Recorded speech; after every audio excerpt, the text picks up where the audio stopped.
오늘 하나님께서 주신 말씀은 마태복음 18장 1절에서 10절 말씀입니다. 한 절씩 교독하시고 마지막 절 합독하시겠습니다. 그때 제자들이 예수께 나와 이르되 천국에서는 누가 크니이까? 이르시되 진실로 너희에게 이르노니 너희가 돌이켜 어린아이들과 같이 되지 아니하면 결단코 천국에 들어가지 못하리라.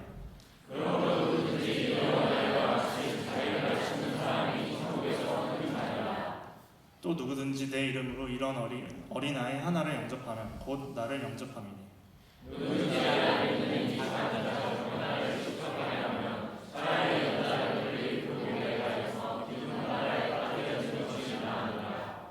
실족하게 하는 일들이 있으므로 말미암아 세상에 화가 있도다. 실족하게 하는 일이 없을 수는 없으나 실족하게 하는 그 사람에게는 화가 있도다.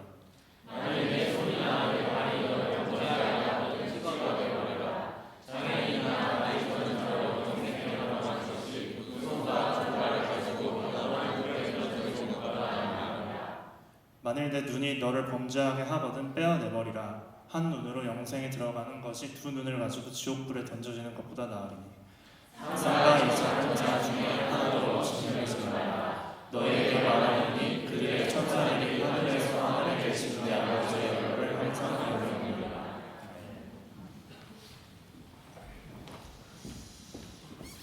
사람에게 뭔가 약점이 있는 건 좋은 것 같습니다. 그 약점 때문에 하나님을 더 의지하게 되고 더 겸손할 수 있다면 내가 가진 부족함은 여러분 좋은 겁니다. 그러니까 여러분들 혹시 그런 결점들, 단점들이 있다면 물론 회개해서 고쳐야 될 것도 있지만 또 약한 부분들이 있다면 그런 것들을 더 주님께 의지하고 나가면 좋을 것 같습니다. 오늘 아침에 미국 교회 첫 예배를 드리면서 제가 미국 사람들 그런 얘기를 했어요.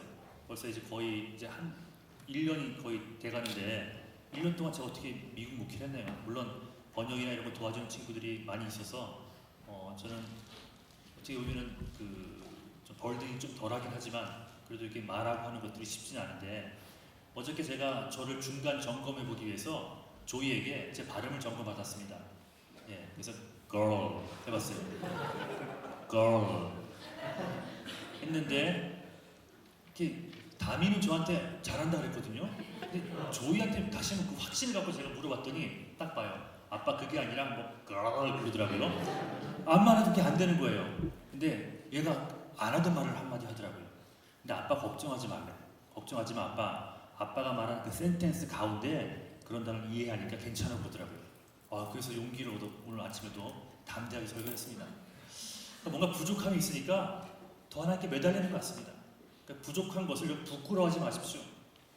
그리고 정말 그 부족함 가운데 역사하시는 예수님 바라보면서 하루 살고 또 내일 또 하루 살고 그렇게 살다가 부름받는 게 여러분의 인생인 것을 잊지 않고 이 땅에 썩어 없어질 여러분이 생각하는 그 완벽이라는 것 쫓지 말고 돈, 명예 뭐 다 포함되겠죠.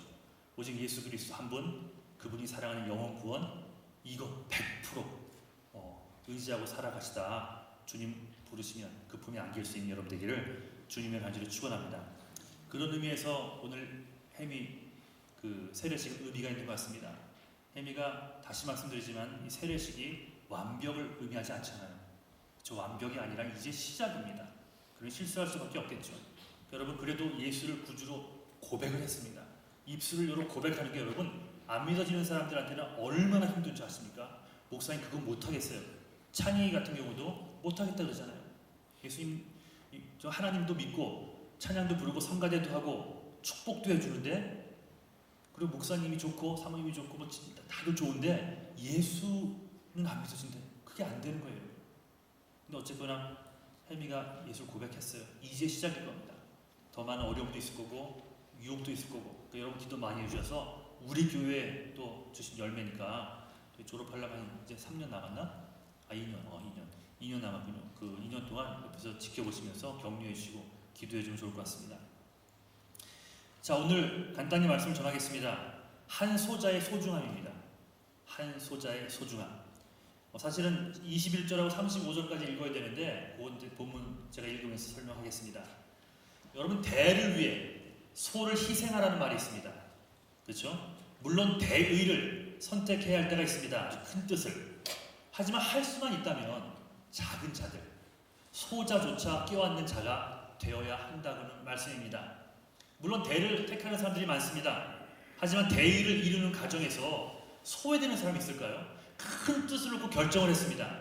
근데 그 뜻 가운데 소외되는 작은 자들, 그럼 어떻게 할까요? 사실 이런 자들은 교회 차원에서 위로해주기 힘듭니다. 그래서 여러분들이 있는 거예요. 개인적인 관심을 그들에게 쏟아야 한다는 겁니다. 어떻게 보면 이런 소자들에 대한 관심은 예수님의 사랑을 많이 받고 있고 그런 차원에서 우리 가진 자들, 또 아프지 않은 자들, 또 풍성한 자들 뿐만이 아니라 예수의 사랑을 받은 자들은 누구라도 그런 자들을 돌아볼 필요가 있다는 거예요. 개인적으로 돌보는 일이 필요하다는 것입니다. 여러분과 제가 소자였잖아요. 여러분과 제가 작은 자였잖아요. 우리가 하나님의 은혜에서 그렇게 소외된 작은 자들이었습니다. 그런 우리를 먼저 돌아보신 분이 바로 예수님이십니다. 그것도 그냥 관심이 아니라 당신의 생명을 바치시면서까지 나를 돌아보셨습니다. 남을 돌아본다는 게 이게 얼마나 가슴 벅찬 일인 줄 아십니까? 받는 사람 입장에서는. 예를 들어서 교회에 나왔어요. 근데 말주변도 없고 해서 그냥 한 학기 지나가도록 자기한테 말을 걸어주는 사람이 없어서 식사 혼자 하거나 이런 자매가 있다고 합시다. 근데 누가 좋고 그런 것도 보이겠죠. 이제 누구랑 친해서 좋겠다. 근데 어느 날 갑자기 혼자 딱 있는데 누가 말을 거네요. 밥 같이 먹을래? 저기 위에서 나랑 같이 밥 먹을래? 눈을 들어봤더니 자기가 평소에 좋아하는 오빠, 그 오빠가 말 한마디 걸어줬어요. 그러면 그동안에 6개월, 1년간의 그런 모든 아픔이 눈높이 사라지지 않겠습니까? 그런 경험이 없었던 분들은 마음에 안 와들 거예요. 한번 그런 말 한번 들어보십시오.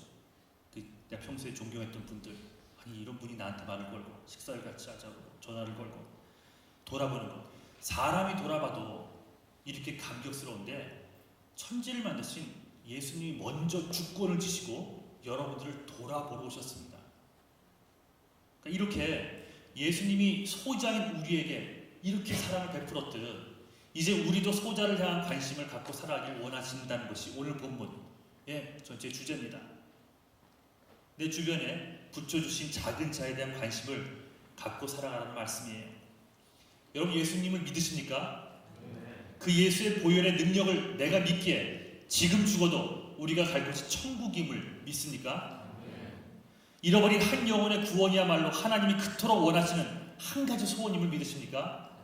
그렇다면 이미 믿는 우리에게 하나님이 오늘 하루를 살게 하시고 또 내일 눈을 뜰까요? 내일 또 눈을 뜨게 하시는 그 이유도 잃어버린 누군가를 나를 통해 구원하시기를 위함이라는 것을 믿으십니까? 이유는 분명합니다. 영혼 구원을 위해서 우리에게 호흡을 주시는 거예요. 그래요 여러분, 나에게 생명을 주시고 나에게 물질을 주시고 나에게 재능을 주시고 나에게 건강을 주시는 이유는 여러 가지 중에 하나가 아닙니다. 단 하나예요. 예수를 몰라 죽어가는 수많은 영혼들을 불쌍히 여기라는 겁니다. 그리고 그들에게도 예수의 생명을 전해주라고 하나님은 오늘 우리에게 이 하루를 또 허락하신 것입니다. 그것이 우리 그리스도인들이 오늘 내일 모레를 살아가는 단 하나의 이유라는 겁니다. 예수님의 이런 마음이 제일 잘 전달된 본문이 오늘 본문 같습니다. 왕에게 1만 달란트를 빚진 자들, 이제 여기 우리 10절까지 작은 자들에 대한 이야기 10절까지 읽었는데 그 뒤에 21절 이하 보면은 이 데나리온 달란트 빚진 자에 대한 이야기가 나옵니다. 다들 아시는 얘기일 거예요. 간단히 정리를 하자면 왕에게 1만 달란트를 빚진 자가 있었는데 갚을 것이 없어요. 갚을 수가 없어요. 그러니까 왕이요 이 처자식을 다 팔아서라도 이걸 다 갚아야 합니다. 그래서 그 종이 그 처자식을 팔라는 말에 오해를 하면서 엎드려서 내가 다 갚겠으니 처자식만은 팔라고 하지 마시고 좀 기회를 주십시오. 좀 시간을 주십시오. 하고 애원을 합니다. 그런데 그 애원하는 모습이 그 왕에게 꽂혔던 모양이에요. 너무나 종이 불쌍히 여기는 마음이 커져 1만 달란트나 되는 엄청난 빚을요 그냥 탕감해 줍니다. 그냥 없애줍니다. 아마 그 왕에게는 1, 2만 달란트 정도 돈도 아니었던 모양이에요. 그러니까 엄청난 돈인데 그걸 탕감시켜 준 거예요. 근데 그 액수가 여러분 어느 정도인지 한번 상상해 보십시오. 1만 달란트가요 1달란트가 6천 데나리온입니다. 6천 데나리온. 1데나리온이 하루 일꾼의 품삯입니다. 그러니까 즉 1달란트, 이 6천 데나리온은 6천일, 즉 16년의 품삯에 해당됩니다. 그렇다면 일반 달란트는 16만 년을 매일 벌어서 한 푼도 쓰지 않고 모아야 하는 어마어마한 액수입니다. 말도 안 되는 액수죠. 무슨 큰 사업을 하다가 망하게 되는지 모르겠지만 웬만한 부자도 상상할 수 없는 금액입니다. 우리 얘기하는 거예요. 지금 그 죄악, 지옥 갈 수밖에 없는 그 죄악을 진 우리들, 그게 어떻게 아플 수 있겠어요? 예, 그거 얘기하는 거예요. 지금 그 말씀. 자, 그런데 이 엄청난 금액의 빚을 조건 없이 탕감받습니다. 이 왕에게 종은 아무것도 할 수 없는 소자였습니다. 작은 자였고 그런 소자를 긍휼히 여긴 왕이 이를 모두 없애줍니다. 이것이 얼마나 엄청난 은혜와 축복입니까? 말로 형용할 수 없는 기쁨이 막 올라오지 않겠어요? 그런데 그 종이 이렇게 탕감을 받은 직후에 길을 가다가 자기에게 빚진 자를 한 명 만납니다. 100데나리온 빚진 자를 만납니다. 그래서 그를 붙들고 너 잘 만났다. 목을 붙들며 빚을 갚으라고 합니다. 그러자 그 친구가 나를 조금만 참아달라고, 조금만 기다려달라고 애원하죠. 어디서 많이 봤던 광경이죠. 바로 조금 전 1만 달란트의 그 왕에게 자기 자신이 애원했던 그런 모습을 우리가 기억합니다. 동병상련이라, 아마도 우리가 추측건데 같은 아픔을 겪는 동료이니 당연히 시간을 더 주거나 그 역시 빚을 탕감해 주지 않았을까라는 상상이 갑니다. 하지만 그 종은 그 친구의 멱살을 잡고 그를 감옥에 가둡니다. 마지막 한 푼까지 갚기 전에는 넌 옥에서 못 나올 거야 하면서 엄포를 넣습니다. 이런 놈들은 정신을 차려야 돼 하면서 그를 감옥에 집어넣습니다. 물론 100데나리온도요, 예, 큰 돈입니다. 석 달치 품삯이잖아요. 귀한 거예요. 하지만 정상적인 사람이라면 자신이 어떤 은혜를 받았는지를 알진대 이 사람 역시 이 동료의 빚을 탕감해 주는 것이 옳은 거 아닙니까? 여러분, 이게 다른 사람 얘기가 아니라 여러분과 저희 얘기하는 겁니다. 결국 이 사실을 알게 된 왕이요, 이 종을 다시 불러 진노하며 너 역시 그 빚을 모두 갚기 전까지는 감옥에서 못 나올 거야 라고, 영어 성경에는 톨처라고 써 있어요. 그를 감옥에 집어넣고 고통을 당하게 합니다.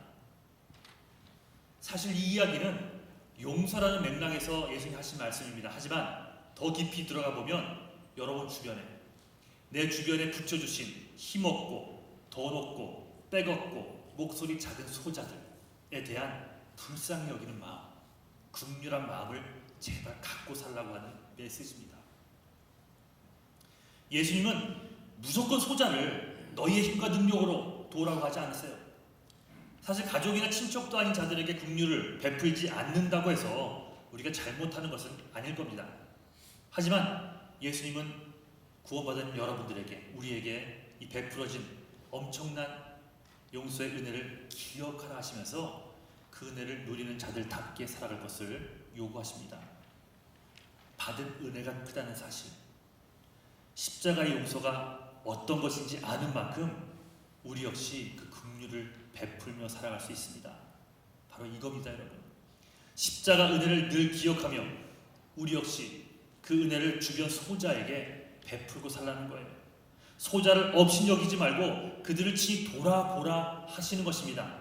오면 한다는 말씀 하지 마십시오. 내게 오면, 교회에 오면 하겠습니다. 여러분, 그런 자들은요, 구석에 박혀서 안 보입니다. 일어나야 됩니다. 불편하게 내 다리로 걸어서 그들을 찾아가 시간을 하야하고 물질을 할애해서 그들을 찾아내야만 합니다. 그래야 그런 소자가 발견되는 거예요, 여러분. 그럼 우리에게 과연 소자는 누구일까? 여러분에게 작은 자들은 누구입니까? 과연 내게 붙여오신 그 작은 자들은 누굴까요? 분명히 있을 겁니다. 그런 자들에게 주께서 내게 관심을 가지셨듯 우리 또한 따뜻한 관심을 갖고 살아가야 됩니다. 너무 멀리부터 보지 마십시오. 가깝게는 남편일 수 있습니다. 가깝게는 아내일 수 있습니다. 가깝게는 자식일 수 있고요. 가깝게는 부모일 수 있습니다. 그리고 좀 더 본다면 모건들, 좀 더 본다면 학교 친구들, 그리고 이웃들, 심지어는 여러분이 원수라고 생각했던 사람조차도 우리의 긍휼을 받을 대상에 들어가는 거 아십니까? 명심해야 할 사실은 우리에게 어떤 자격이 있어서 내 주변의 소자들에게 긍휼을 베푸는 것이 아니라는 겁니다. 하나님이 아쉬운 마음에 우리한테 이렇게 말씀하는 걸까요? 얘야, 너도 많이 바쁘지? 힘들겠지? 근데 네가 주변에 있는 작은 자들에게 좀 관심을 가져줄래? 그렇게 살 수는 없을까? 아니다. 너 너무 바쁘지? 힘든 거 알아. 내가 다른 사람 찾아볼게. 이런 식으로 구걸하시는 하나님이 아니시라는 거예요. 자격 없는 우리에게, 소자된 우리에게 먼저 다가오셔서 은혜를 주신 그 하나님의 사랑, 그 예수 그리스도의 사랑. 그래서 그런 우리들에게 구석진 곳까지 찾아가 이제 우리 주변에 똑같이 아픔을 당하고 외로움을 당하는 자들에게 그 갚을 길 없는 은혜를 주신 예수의 사랑을 전하라 하시는 겁니다. 우리가 받은 사랑이 그런 거 아니에요? 우리 여러분이 받은 십자가의 사랑이 갚을 길 있는 은혜입니까? 상상하지도 못할 은혜 아니에요? 1만 달란트 빚졌어요. 16만 년이래요. 16만 년이라는 그 돈이 말도 안 될지 몰라도 그만큼 우리의 죄는요, 그리스도의 보혈이 없었다면 해결하지 못할 죄악이라는 거예요. 그것을 탕감받았어요. 그것을 용서받았습니다. 즉 내게 어떤 자격이 있어 남들을 긍휼히 여기는 것이 아니라는 거예요. 1만 달란트 평생 벌어도 못 갚을 빚을 탕감받은 자라면, 내게 100데나리온 빚을 진 자들, 즉 내가 생각하기에 작고 소외받고 고통당하는 그런 자들에게 내가 받은 동일한 은혜를 베푸며 사는 것은 우리가 반드시 해야만 하는 일이라는 것입니다. 이제부터 하면 됩니다. 관심을 갖고 살아가십시오. 주변을 둘러보며 살아가십시오. 그저 내 커리어만을 위해, 그저 내 가족의 편안함이나 내 자녀들의 성공만을 위해 정신없이 살아가지 마십시오. 예배를 드린 지금 이 순간에도 내 주변에서 숨지겨 고통당하며 살아가는 자들, 그런 작은 자들을 찾아내어 그들을 불쌍히 여기고 그들의 필요를 채워주며 그들을 위해 희생함으로 그들 역시 우리가 누리는 예수의 은혜를 누리며 살 수 있도록 그 발걸음 옮기는 여러분 되시기를 간절히 축원합니다. 이것이 바로 우리가 오늘 하루를 살아가는 이유임을 분명히 깨닫고 주님 안에서 하나님의 백성답게, 자녀들답게 살아드릴 수 있는 여러분 모두가 되기를 주님의 이름으로 간절히 축원합니다. 기도하겠습니다. 사랑하는